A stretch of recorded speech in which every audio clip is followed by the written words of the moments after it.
Hello student, आप सबका स्वागत है फिर से एक नए वीडियो। तो इस वीडियो में हम बात करने वाले हैं 11वीं क्लास के वार्षिक परीक्षा के पेपर के बारे में। जो आपका यहाँ पे संस्कृत का पेपर यहाँ पे होने वाला वार्षिक, उस पूरे के पूरे पेपर को मैं यहाँ पे लेके आ गया कि उसमें कौन कौन से प्रश्न आने वाले, सारे के सारे प्रश्न आपको इस वीडियो के माध्यम से बताने वाला हूँ। तो अगर चैनल पर पहली बार, चैनल को आपको यहाँ पे सब्सक्राइब कर लेना है और वीडियो को ज़्यादा से ज़्यादा शेयर करना है। तो इस वीडियो के माध्यम से मैं आपको बहुत सारे इंपॉर्टेंट प्रश्न बताने वाला हूँ जो आपके एकदम सीधे पेपर में आने वाले हैं। इसलिए आपको वीडियो को पूरा का पूरा लास्ट तक देखना है। अगर चैनल पर पहली बार, चैनल को सब्सक्राइब कर लेना है। और इस वीडियो में मैं सारे के सारे प्रश्नों के आंसर भी बताऊंगा। इसका पीडीएफ चाहिए तो पीडीएफ के लिए आपको यहाँ पर टेलीग्राम चैनल ज्वाइन कर लेना, वहाँ पे इसका पीडीएफ भी आपको पूरा का पूरा मिल जाएगा। तो आप यहाँ पर देख सकते हैं कि आपके सामने यहाँ पे रोल नंबर लिख लेना, आपको अपना ये पूरा का पूरा कोड हो जाता है आपका। यहाँ पे आपका क्लास 11वीं का वार्षिक परीक्षा 2024-25 का जो आपका यहाँ पे संस्कृत विषय का पेपर होने वाला है। टोटल इसके अंदर 23 प्रश्न पूछे जाने वाले, 3 घंटे का आपको यहाँ पे समय मिलने वाला और टोटल आपके यहाँ पे 80 नंबर का पेपर होता है।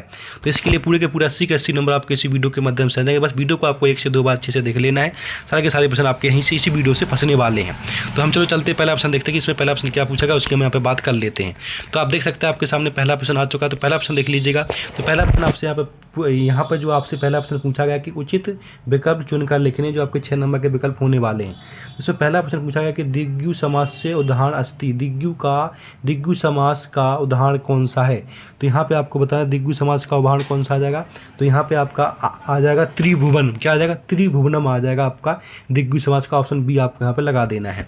प्रश्न नंबर दूसरे की बात, प्रश्न नंबर दूसरे पूछा गया पंचवटी पदे समझता अस्ति, पंचवटी पदे समझता अस्ति। तो इसको आपको द्वंद्व समास भर लेना है दूसरे का, ठीक है, दूसरे का ही द्वंद्व समास आ जाएगा। प्रश्न नंबर तीसरे में आपसे यहाँ पे पूछा गया, तीसरे की बात कर लेते हैं। तो देख सकते हैं प्रश्न नंबर तीसरे में आपसे पूछा गया कि पितरो इत्यादि सी पदस समास विग्रह, इसका क्या समास विग्रह होगा। तो यहाँ पे आ जाएगा बी वाला मत्स्य पितस्य आ जाएगा, ठीक है। इस तरह से आपको प्रश्न नंबर तीसरे का हो जाएगा। प्रश्न नंबर चौथे की बात कर ले तो प्रश्न नंबर चौथे को आप देखेंगे, चौथे पूछा गया कि स्वागतम इत्यादि संधि अस्ति, स्वागतम में जो यहाँ पे लिखा हुआ है कि स्वागतम में कौन सी संधि है। तो ऑप्शन ए आ जाएगा वृषक संधि आपकी यहाँ पे आ जाएगी। प्रश्न नंबर 5 में रमा प्लस ईश इत्यादि संधि पदन अस्ति, तो कौन सा बनेगा इसमें सर। तो इसमें बन जाएगा रामेश, ऑप्शन बी आपको लगा देना है। इसके बाद हम बात कर लेते प्रश्न नंबर यहाँ पे आपके सामने 6 की। तो प्रश्न नंबर 6 में पूछा गया कि बागीस इत्यादि पदे संधि विच्छेद, बागीस का संधि विच्छेद क्या होगा। तो बाग प्लस ईश, ऑप्शन ए आ जाएगा। इस तरह से आपके पूरे के पूरे यहाँ पर देख सकते हैं जो आपके सामने वस्तुनिष्ठ प्रश्न थे वो सारे के सारे सॉल्व करा दी गई। इनको आपको अच्छे से याद कर लें, यही आपके एकदम पेपर में डिट्टो आने वाले हैं।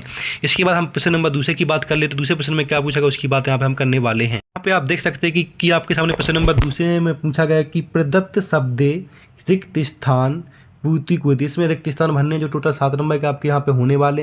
तो यहाँ पे पहला प्रश्न पूछा गया कि भविष्यति इत्यति डैश लकार अस्ति। तो इसमें क्या जाएगा, भविष्य में पहले वाले में लट आ जाएगा, क्या जाएगा लट, तो आपको पहला भर देना लट, ठीक है। प्रश्न नंबर दूसरे में पूछा कि आप पठित इत्यादि इसमें पदे खालिस्तान लकार अस्ति। तो इसमें क्या आ जाएगा लड़ आ जाएगा, लड़, ठीक है। प्रश्न नंबर तीसरे पूछा गया कि आस्मिक इत्यादि पदे डैश पुरुषम अस्ति। तो पुरुष कौन सा वो है पुरुष, तो प्रथम पुरुष आपका यहाँ पे आ जाएगा प्रश्न नंबर तीसरे में।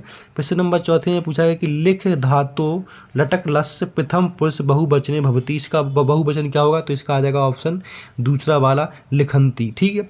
इसके बाद प्रश्न नंबर 5 में पूछा गया कि पराजय इत्यादि पदे डैश उपसर्ग, पराजय में कौन सा उपसर्ग है। तो परा आ जाएगा, ऑप्शन सेकंड वाला परा लिख देंगे। प्रश्न नंबर 6 में पूछा गया कि निर उपसर्ग युक्त अस्ति पदे, तो निर में कौन सा उपसर्ग लगा हुआ है वो शब्द आपको यहाँ पे लिखना है। तो यहाँ पे निर्गच्छति आ जाएगा, ऑप्शन पहला आ जाएगा, ठीक है। इसके बाद प्रश्न नंबर 7 देखेंगे। प्रश्न नंबर 7 में आपसे पूछा गया है, यहाँ पर 7 देख लीजिएगा। तो प्रश्न नंबर 7 में आपसे पूछा गया है कि दुर्लभ इत्यादि पदे डैश उपसर्ग अस्ति, दुर्लभ में कौन सा आपका उपसर्ग है। तो दुरुपसर्ग है, तो दूसरा आ जाएगा। तो इस तरह से आपके पूरे के पूरे जो फिनेंदा ब्लैंक्स थे वो करा दिए गए हैं।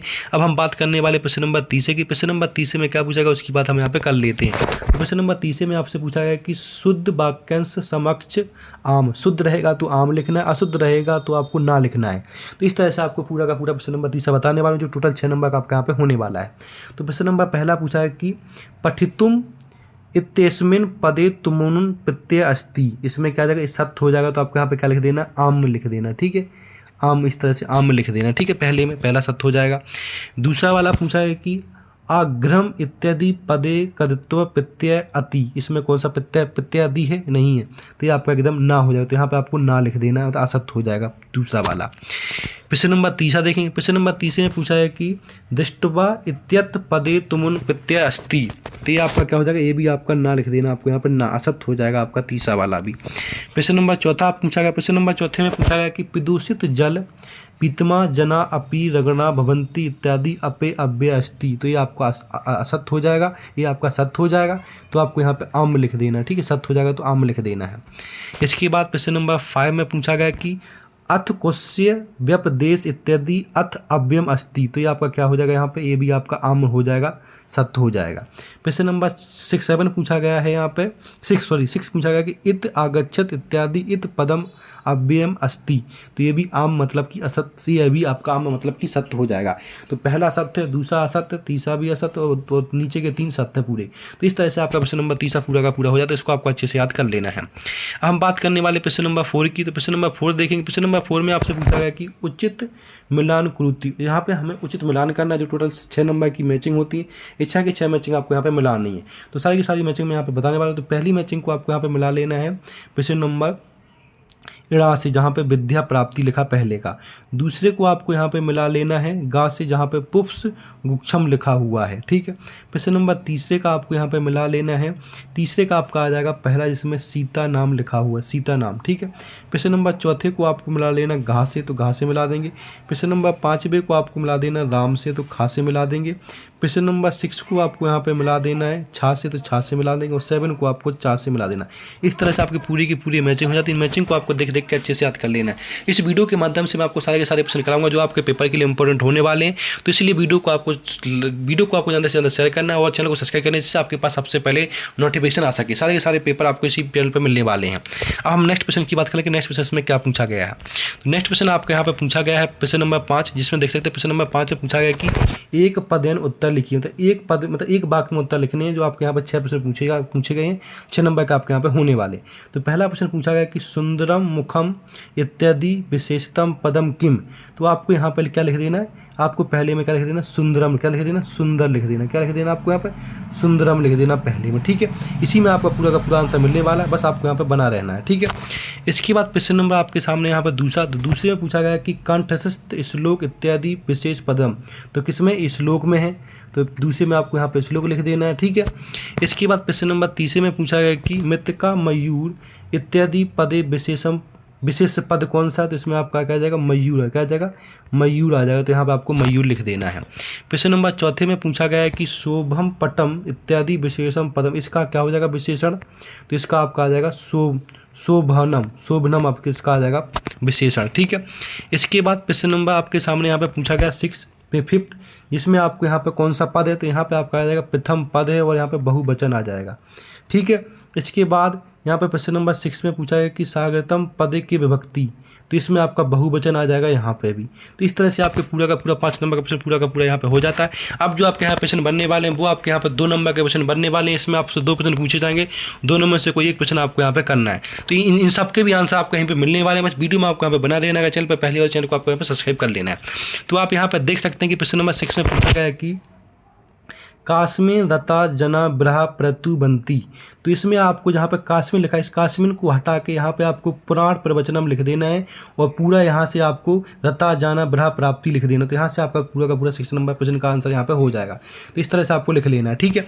इसके प्रश्न नंबर हम 7 की बात कर लेते हैं। तो प्रश्न नंबर 7 में आपसे यहाँ पे पूछा गया है प्रश्न नंबर 7 में कि सत्याग्रह श्रम इति नाम कैनम कथम इत्यपि, या फिर अथवा, जो भी इजी लगे वो कर लेना। तो मैं आपको यहाँ पे अथवा वाला बताने वाला हूँ 7 में, जिसमें पूछा गया कि तंतु वायन कथ पटम निष्पत्ति, तो आपको यहाँ पे तंतु वायन लिख लेना है। उसके बाद आपको यहाँ पे मयूरम लिख देना कथम की जगह, और इसके बाद पट, और इसके बाद वर्षा निष्पत्ति थी, तो आपको यहाँ पे पट के बाद वर्षा, इसमें से आपको यहाँ पे ए वाला हटा दें, यहाँ पे आपको मयूर लिख देना है। तो इस तरह से आपका 7 का आंसर हो जाएगा, ठीक है। इसके बाद नेक्स्ट प्रश्न की बात करें। नेक्स्ट प्रश्न आपको यहाँ पे 8 पूछा गया। तो 8 में भी मैं आपको यहाँ पे अथवा वाला प्रश्न बताने वाला हूँ। अथवा वाला प्रश्न देखिए, इसमें पूछा गया कि काच कस्या संगतम मार्गीतम ध्रुति धनते, तो आपको यहाँ पे कस्या की जगह कांची लिख देना है, और बाकी सेम टू सेम लिख देना। उत्तर में आपका ये उत्तर पूरा 2 नंबर का यहाँ पे हो जाएगा।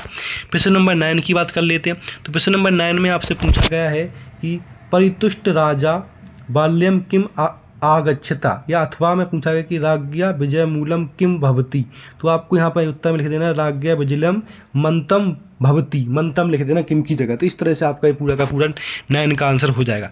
अब हम बात करने वाले प्रश्न नंबर 10 की। तो प्रश्न नंबर 10 में देखेंगे, प्रश्न नंबर 10 में भी अथवा वाला प्रश्न कहानी है, जिसमें पूछा गया कि जीव नाशा किम करोति, जीव नाशा किम करोति, तो आपको यहाँ पे किम की जगह लिख देना आलस्यम, क्या लिख देना, आलस्यम लिख देना किम की जगह। इसके प्रश्न नंबर 11 में पूछा गया कि प्रश्न प्रवृत्ते सावतम श्लोक बृहति पाठम एक शुभति, जो 2 नंबर का आपको एक श्लोक लिखना है, जो आपका यहाँ पर 2 नंबर का होने वाला, अपने मन से कोई भी एक श्लोक लिख देना, तो आपको 2 नंबर यहाँ पे मिल जाएंगे प्रश्न नंबर 11 में। प्रश्न नंबर 12 में आपसे यहाँ पे निर्माण कृति पूछा गया है कि यहाँ पे क्या आ जाएगा। तो पहले में आपका यहाँ पे आ जाएगा कारथ्या, ठीक है, दूसरे में आ जाएगा कहा, और तीसरे में आपका आ जाएगा दीनी। तो इस तरह से 12 नंबर का पूरा हो जाएगा। प्रश्न नंबर 13 देख लेंगे। प्रश्न नंबर 13 को जो नीचे प्रश्न दिए गए तीनों के तीनों प्रश्नों को आपको यहाँ पे कर लेना है, ठीक है। प्रश्न नंबर 14 देखेंगे। जो प्रश्न नंबर 14 में आपसे 2 प्रश्न पूछे जाने वाले, 2 में से कोई एक प्रश्न आपको यहाँ पे कर लेना है। तो देख सकते हैं सारे के सारे प्रश्न इंपॉर्टेंट, इन सारे के सारे प्रश्नों को आपको यहाँ पे अच्छे से पढ़ लेना है, और इन प्रश्नों को आपको अच्छे से उत्तर दिख लेना है। इन सब के उत्तर आपको हम टेलीग्राम के माध्यम से मिल जाएंगे, तो आपको यहाँ पे टेलीग्राम चैनल ज्वाइन कर लेना, वहाँ से आपको इसका PDF भी मिल जाएगा। अब हम बात करने वाले प्रश्न नंबर 15 की। तो प्रश्न नंबर 15 देख लीजिएगा। प्रश्न नंबर 15 में आपसे पूछा गया है कि रामायण लेखक का अस्मिन कितनी श्लोक संति, आपको एक रामायण लेखक का श्लोक लिख देना है, या फिर अथवा वाला प्रश्न कर लेना है। प्रश्न नंबर 16 देखेंगे। प्रश्न नंबर 16 में आपके सामने एक गद्यांश दे रखा है, इस वाले गद्यांश को पढ़ के नीचे देखे प्रश्नों के उत्तर लिख लेना। तो यहाँ पे देख सकते हैं पहले प्रश्न का आंसर लिख लेना है, तो आपको अस्थि से लेकर नाम तक पहले का आंसर हो जाएगा। दूसरे का आंसर देखोगे, दूसरे का आंसर आपका यहाँ पे तस्या से सालमी वृक्ष तक हो जाएगा। तीसरे का आंसर देखोगे, तीसरे का मामम से आपका यहाँ पे पूरा लास्ट तक। तो यहाँ से आपका पूरे के पूरे आंसर होने वाले हैं। देख सकते हैं मैंने यहाँ पे लाइन खींच दी, पहले का, दूसरे का, तीसरे का, इस तरह से हो जाएगा आपका 16 नंबर प्रश्न का। या फिर आप अथवा वाला प्रश्न भी यहाँ पे कर सकते हो, जो भी आपको यहाँ पे इजी लगे। अब हम बात करने वाले प्रश्न नंबर 17 की। तो प्रश्न नंबर 17 देखेंगे।